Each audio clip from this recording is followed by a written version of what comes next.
Hey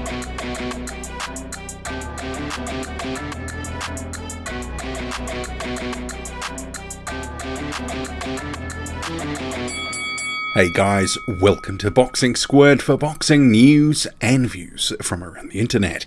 And another heavyweight news and notes mashup video today.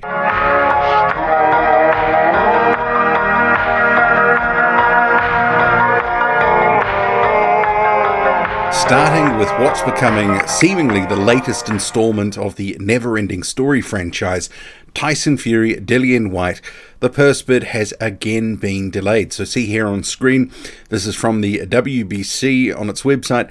The World Boxing Council has received requests from the teams of Tyson Fury and Dillian White to extend the period of free negotiations to finalise the fight. If there is no agreement, a purse bid will be held this coming Wednesday, January 26th. And given it's been pushed back a few times already, I'm not exactly holding my breath, and Mauricio Suleiman here echoing the same thing as the website on Twitter. Just kind of feels like it's getting pushed back and back. And Tyson Fury's actually been talking about a potential fight in March. There has been murmurings that potentially in the United States. Who really knows? But in what is also seeming like another installment of the never-ending story, FILIP HRGOVIC will not be facing Tony Yoka.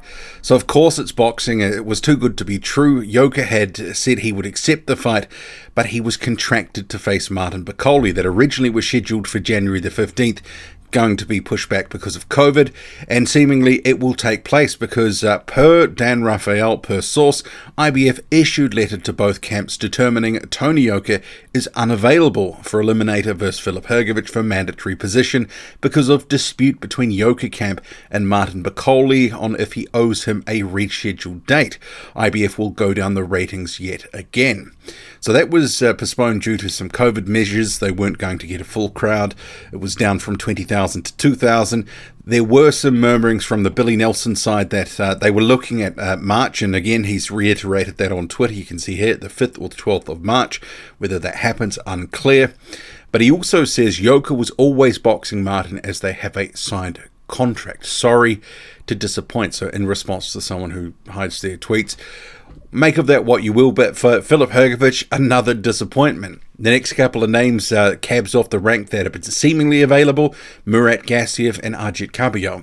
But those are no certainties. Gassiev was injured recently ahead of a fight, and Ajit Campbell seemingly only fights once a year. And is he going to give up his sort of cushy sort of run of action in recent years to step into what would be the toughest fight of his career? Unlikely. Anthony Joshua says that he's come up short twice, but the majority of times I've overcome many obstacles. The next fight I'm going to beat him, and I'm going to take those belts for him, and I'm going to reign again to become 3-time heavyweight champion of the world, whether people like it or not.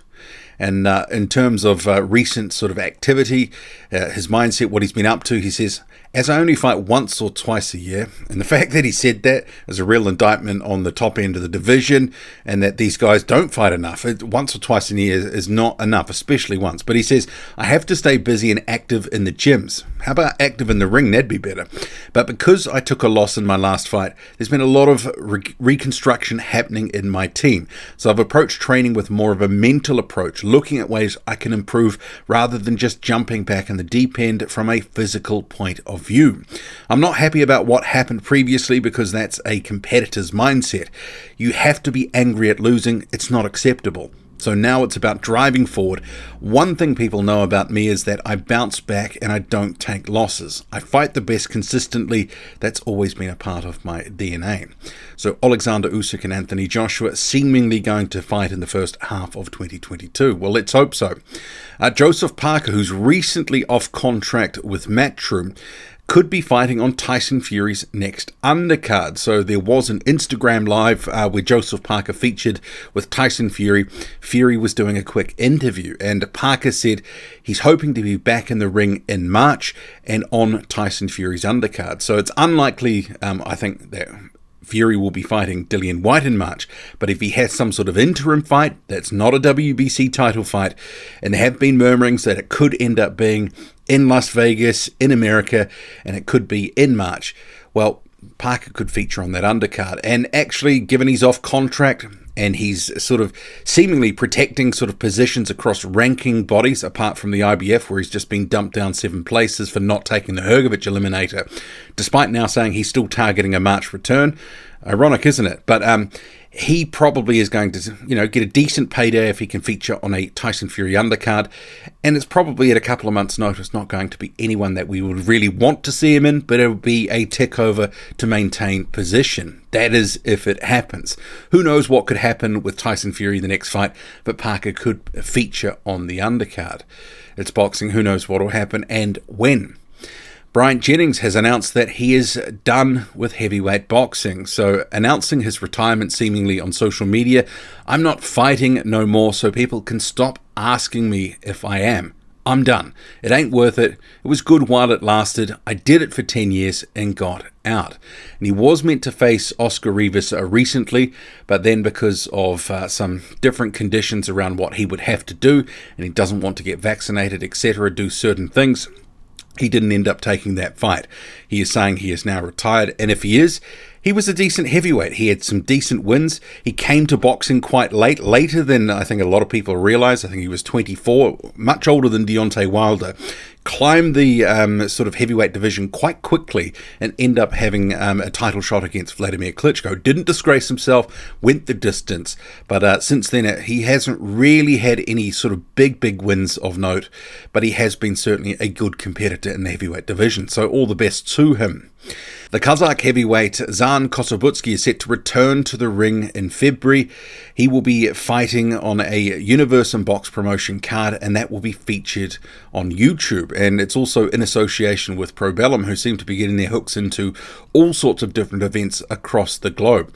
Supported on the card by fellow heavyweight Jose Larduet.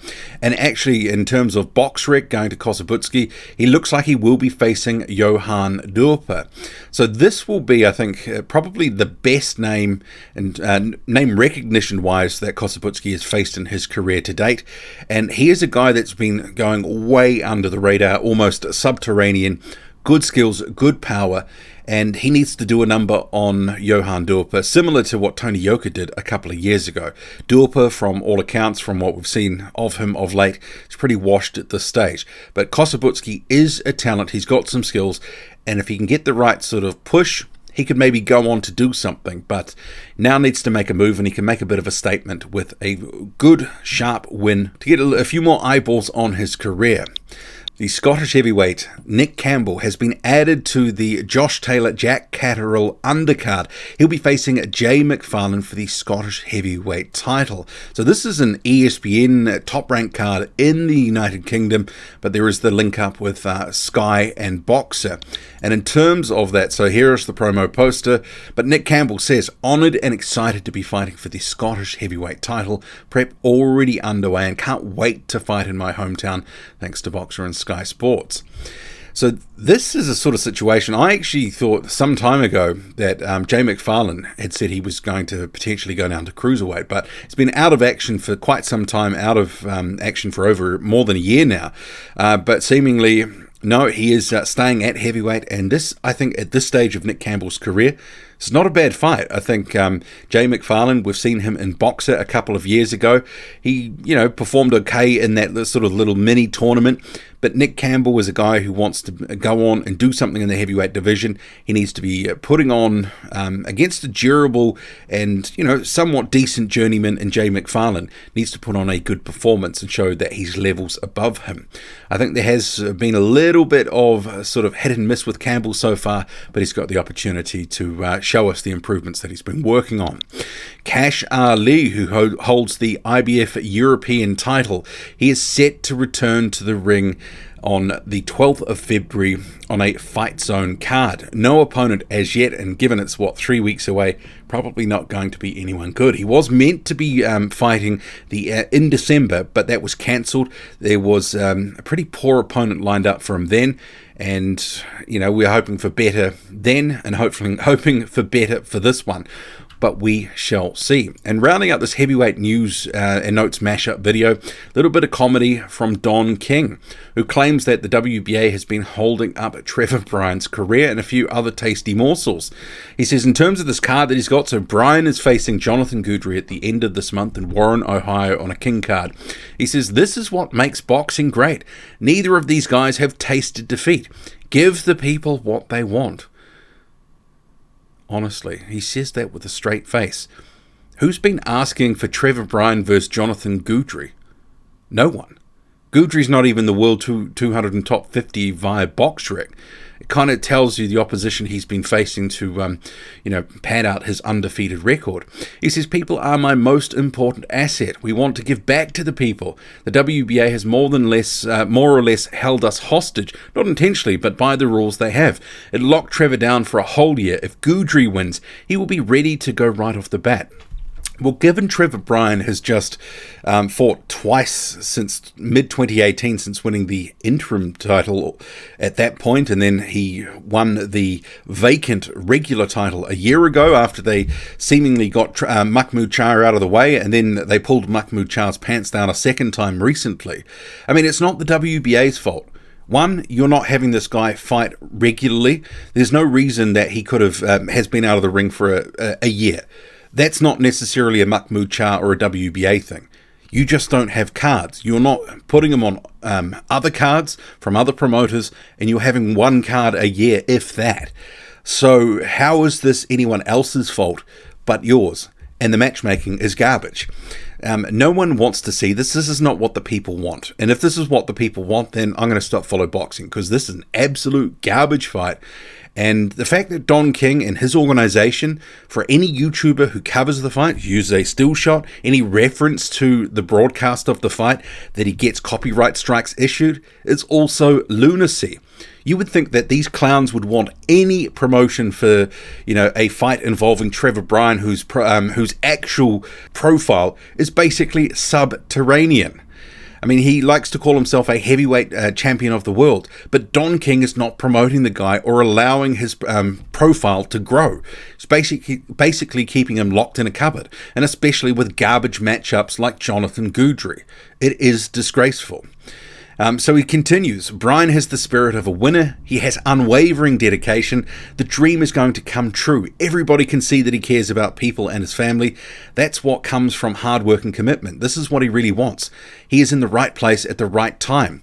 He is ready to fight anybody. We will take on anybody. We will take them all in the same night. We want to be able to demonstrate and illustrate that a champion is a champion. We want Anthony Joshua, Tyson Fury, Deontay Wilder. Sorry, I'm going to stop there.